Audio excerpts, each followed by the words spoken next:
Bonsoir à toutes et à tous. Merci de nous prêter attention sur Éclair TV et de nous être fidèles à l'émission Analyse Hebdo. Aujourd'hui, trois sujets seront l'objet de notre attention. D'abord, concernant les législatives, quelles hypothèses de travail que l'on peut émettre concernant le jugement politique des électeurs, car ces hypothèses détermineront une plus ou moins grande chance des candidats d'être élus. Deuxième sujet que nous aborderons, ce sera le blocage des prix. Est-ce que juridiquement et économiquement les choses sont possibles? Enfin, le troisième sujet concernera au niveau national la venue de la ministre des Outre-mer chez nous.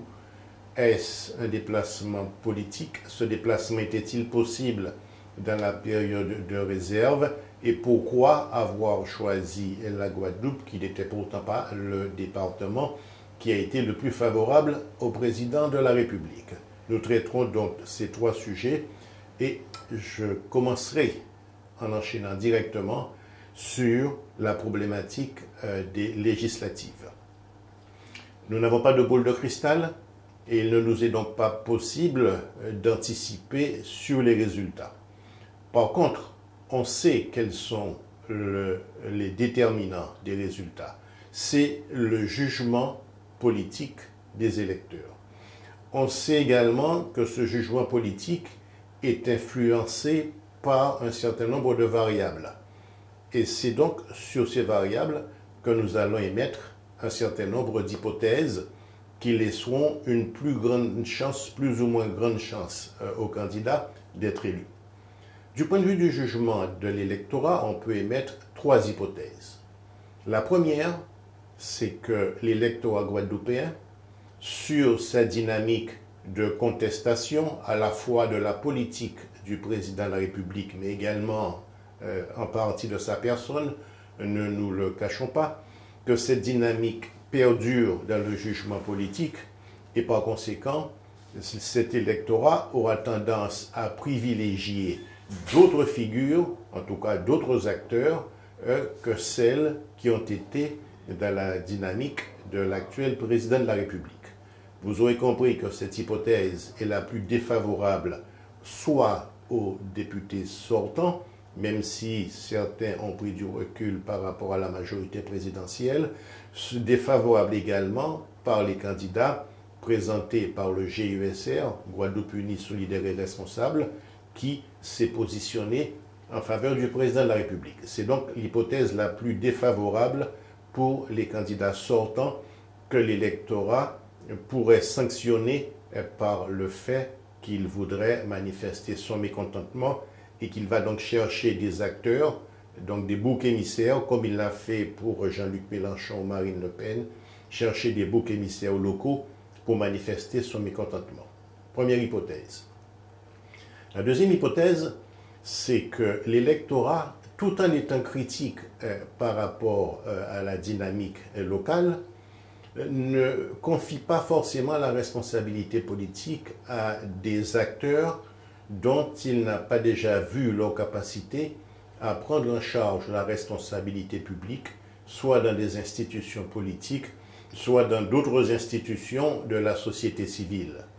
Et c'est vrai que l'électorat aura beaucoup plus une attitude de prudence, et n'oublions pas que les législatives, même s'il s'agit d'une mission nationale, reste cependant une élection locale, puisque c'est une élection de circonscription, et donc on peut penser que l'électorat, dans ce cas d'espèce, sera très prudent compte tenu de la multiplicité des candidats, même s'il y en a moins qu'en 2017, il y en a 59, alors qu'en 2017 ils étaient 82, mais compte tenu de la multiplicité de ces candidats, l'électorat reste très prudent, et cette prudence ne peut être que favorable soit à ceux qui sont sortants, soit à ceux qui ont une expérience au niveau national.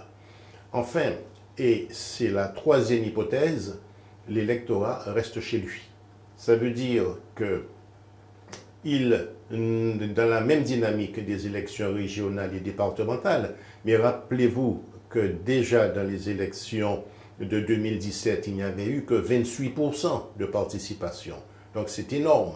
Ça veut dire 72%, 72%, pardon.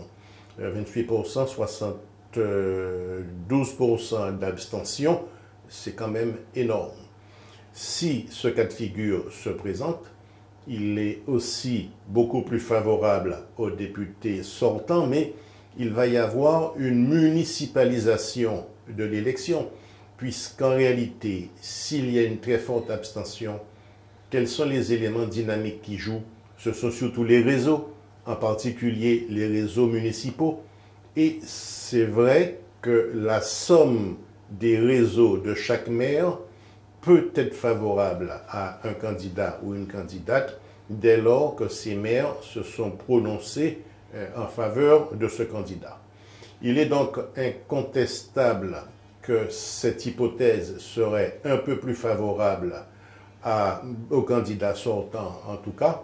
Et donc, pour nous résumer, où il y a un mécontentement ambiant et les candidats sortants seront sanctionnés, où il y a une volonté de ne pas confier la responsabilité à ceux qui n'ont pas fait leurs preuves, ou une volonté d'abstention, c'est-à-dire de ne pas s'engager dans ce scrutin au regard et dans la droite ligne des élections précédentes. Et donc, cette dynamique peut être favorable également aux sortants dès lors qu'ils sont soutenus par des municipalités. Alors, je voudrais, pour conclure, émettre, si vous voulez, en tout cas attirer votre attention sur une quatrième hypothèse qu'il nous faudra suivre. Rappelez-vous que 3 députés, Olivier Servat, Justine Bénin et Hélène Christophe Vainqueur, en 2017, avaient tenté les fonctions de maire et leur démarche a été très largement infructueuse. Ils ont tous et toutes été, en tout cas, largement battus. Maintenant, on a le phénomène inverse. Il y a 3 maires qui postulent pour être députés. Je pense en particulier à Sainte-Anne, Goyave, Saint-Claude. Nous verrons quelle sera l'attitude de l'électorat face à des élus qui, s'ils sont de toute façon élus en tant que députés, ne pourront pas continuer à exercer leur fonction de maire. On verra si donc, en sens inverse, l'électorat reste très prudent par rapport aux stratégies visant à cumuler, entre guillemets, un certain nombre de mandats. Nous verrons, attendons le résultat de ces élections. D'ici vendredi prochain, nous serons quasiment à la veille du scrutin. Entre-temps, certains se seront positionnés ou auront pris du recul par rapport à la dynamique présidentielle et nous aurons l'occasion de faire une analyse plus fine eu égard au positionnement des forces en présence. Merci pour votre attention pour ce premier sujet.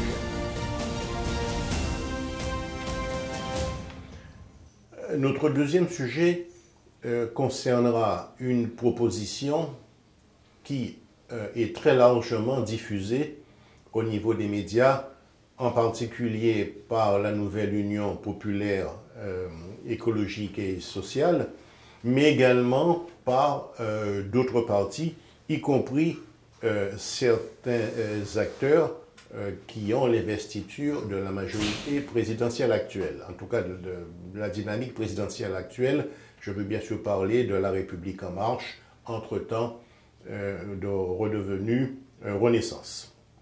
Alors, la question est très simple. Peut-on bloquer les prix? Et pour répondre à cette question, il y a une dimension juridique et une dimension économique. Sur le plan juridique, il est tout à fait possible de pouvoir bloquer les prix.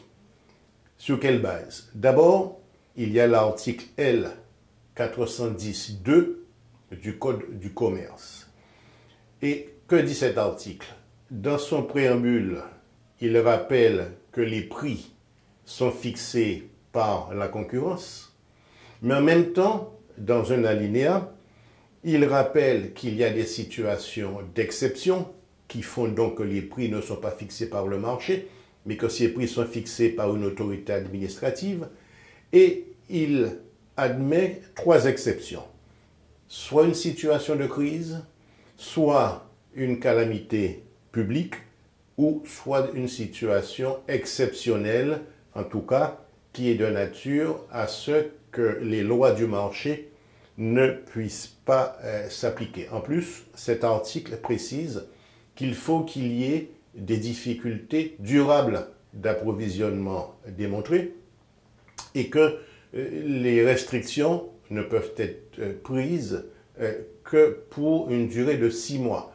Dans tous les cas, je voudrais rappeler que ces restrictions doivent faire l'objet d'un décret en Conseil d'État, donc il faut passer par le Conseil d'État, et que par conséquent, c'est tout à fait possible sur le plan juridique, et il suffit simplement qu'il y ait une volonté, en tout cas politique, de vouloir par décret en Conseil d'État imposer pour un certain nombre de prix un blocage.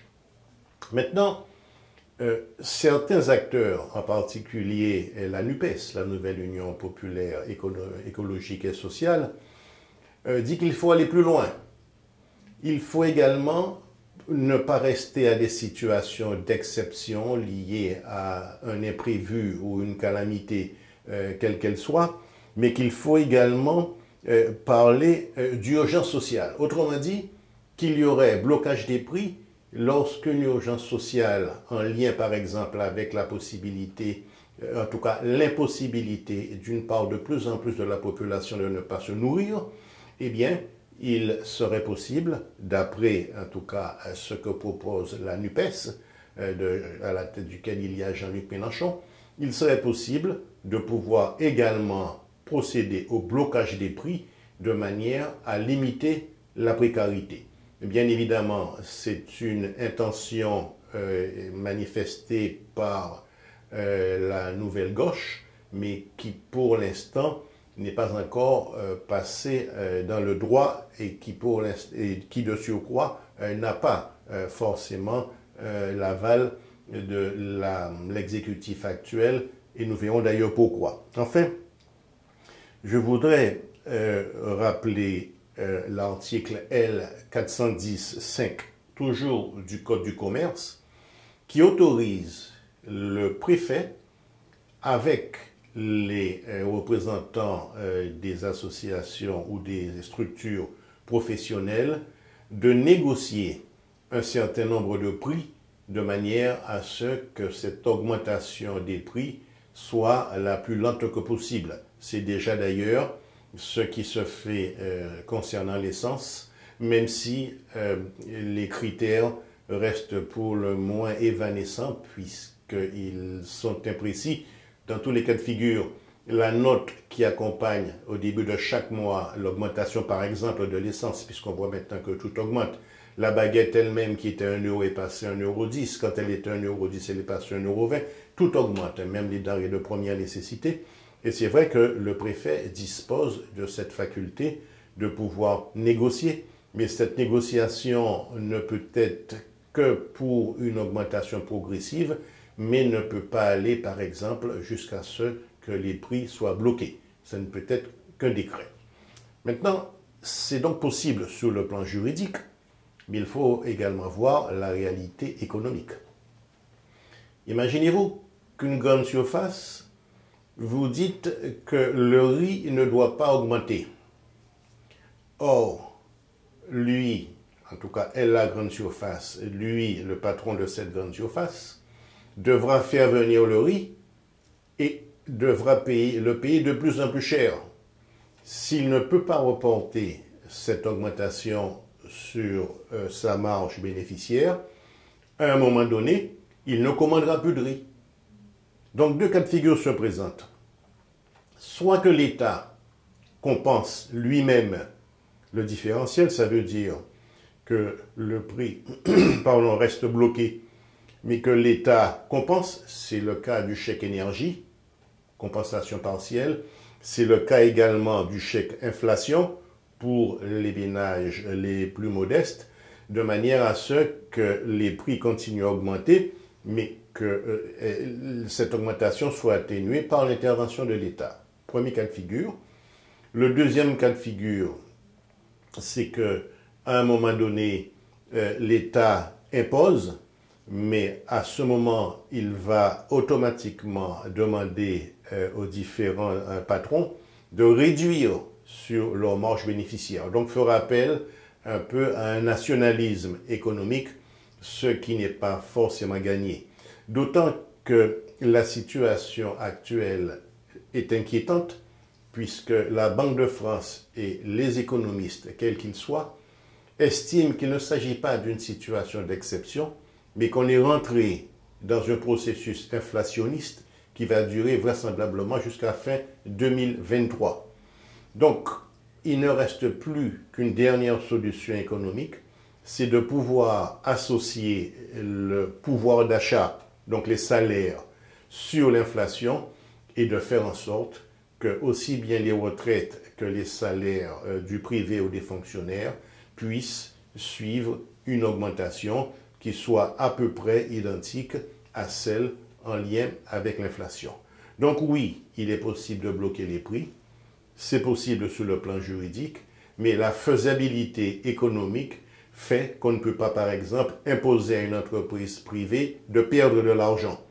Elle ne va pas commander le produit qui est déficitaire, reste donc à l'État à pouvoir compenser, soit de compenser au niveau des citoyens, soit de compenser au niveau de l'entreprise elle-même. Je vous signale que c'est ce que l'État a fait concernant le carburant, puisqu'il a compensé au niveau des distributeurs, en tout cas des livreurs, sur la base de 15 centimes d'euros.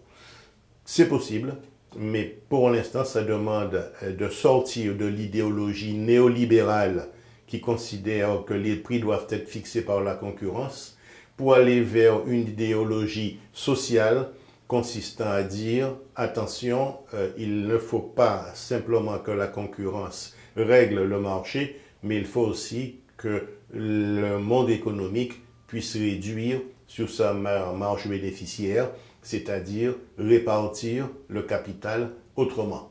Ce sont les éléments qu'on appelle les anticapitalistes.